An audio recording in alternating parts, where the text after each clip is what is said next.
like to think I'm pretty good at relationships, except maybe when it comes to timing, which is why when my boyfriend Michael and I decided to move in together, only after having dated just a few months, I started feeling a little bit nervous. And to be clear, I loved Michael. Like, he had this amazing smile and a deep voice. And you know what they say about men with deep voices. And he was also a writer, and I love a guy who knows his way around a semicolon. He wasn't the smoothest talker, though. Like, he had this way of stumbling every time he was trying to pay me a compliment. For instance, we met in this dimly lit bar, and the first time he saw me, ran into me outside, he said, Alicia, hey, wow, I didn't recognize you in the sunlight. But even Michael's quirks made me laugh. Things like he hated mayonnaise, and he was also somewhat of a germaphobe. And it's actually Michael's germophobia that inspired our rush to move in the first place. This was at the beginning of the COVID pandemic, and the world was going into lockdown. And we just thought it made more sense to face a deadly virus together rather than risk catching it schlepping back and forth from one place to the other. And so we decided he would move in, and we would spray each other down with hydrogen peroxide, like cucumbers from Trader Joe's. It's just, as I started cleaning out the closet of my charming but cozy 300 square foot studio apartment, I started thinking back on my own personal track record of cohabitation. And just for like a little bit of context, this is what happened the last time I moved in with a guy too quickly. This was in my mid-20s, so my prefrontal cortex wasn't completely developed. And the guy was named, we'll call him Gabriel, because he was a lot like the French chef Gabriel on Emily in Paris. He was French, and he worked at a wine bar around the corner from my office in San Francisco, where I would go every day after work, and he would serve me one too many glasses of wine and look at me with this look that was more intoxicating than the alcohol. Until one day he asked me if I'd like to start a new life with him in his hometown in the French Alps. And it took me all of 5 seconds before I said, oui.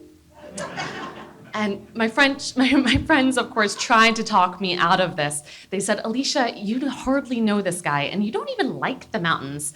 But as far as I was concerned, my love for Gabriel was enough to move mountains. And so one evening, I found myself at a train station in Aix-en-Provence, and Gabriel picked me up and drove me back to his house overlooking the mountains with this view that made me feel like we were on top of the world. And on my second day there, Gabriel took me down to the lake and opened a bottle of champagne to celebrate my arrival. And on our third day together, Gabriel took me rock climbing, which was terrifying. It was kind of like being on an episode of The French Bachelor, but I stopped every couple seconds and said a prayer, and it just kind of felt like with Gabriel behind me, nothing could possibly go wrong. On the fourth day, we had just slid into bed when Gabriel looked at me and said, Alicia, I think I've made a mistake. It's just, c'est comme si, quand je vais dans la salle de bain et je vois ta brosse à dents, when I go into the bathroom and see your toothbrush next to mine, it is no longer a fantasy. I was hysterical. And Gabriel had to work in the morning and he couldn't sleep with me crying, so he kicked me out of his bedroom and into the guest room across the hall with a spare blanket and a cat to comfort me.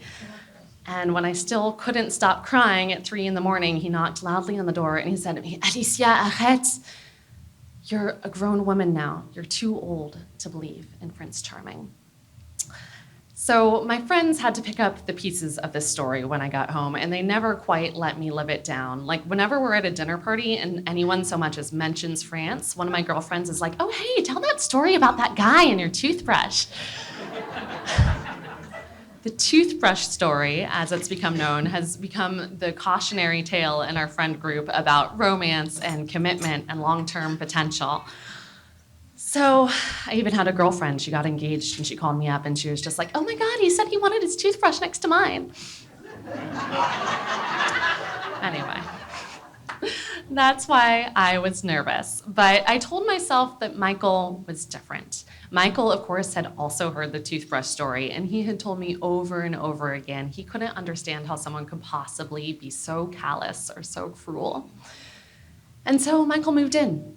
And for a while, things were going exceptionally well. We got into our little routine of dinner and watching Jeopardy and spraying things down with hydrogen peroxide. And we went around walks in every corner of my neighborhood and even did the occasional dinner on a restaurant terrace. And we really were in our little bubble of love. And I started feeling more comfortable with Michael than I really felt with anybody. And then one day he came to me and he said, Alicia, I think we need to talk. And I was standing in the kitchen and I was about to make his coffee, and I looked up at his face and he just looked so pained and so serious, like something had just broken in him overnight. And he goes, yeah, so when you told me that toothbrush story, I thought that French guy was kind of crazy. Like, I thought the toothbrush was just some European metaphor. And all I could think was like, oh shit, it's happening again. Except I don't have a spare bedroom to go to, or a cat, or, and then he goes, but I think what the guy was trying to say is like, the way you store your toothbrush is actually kind of gross.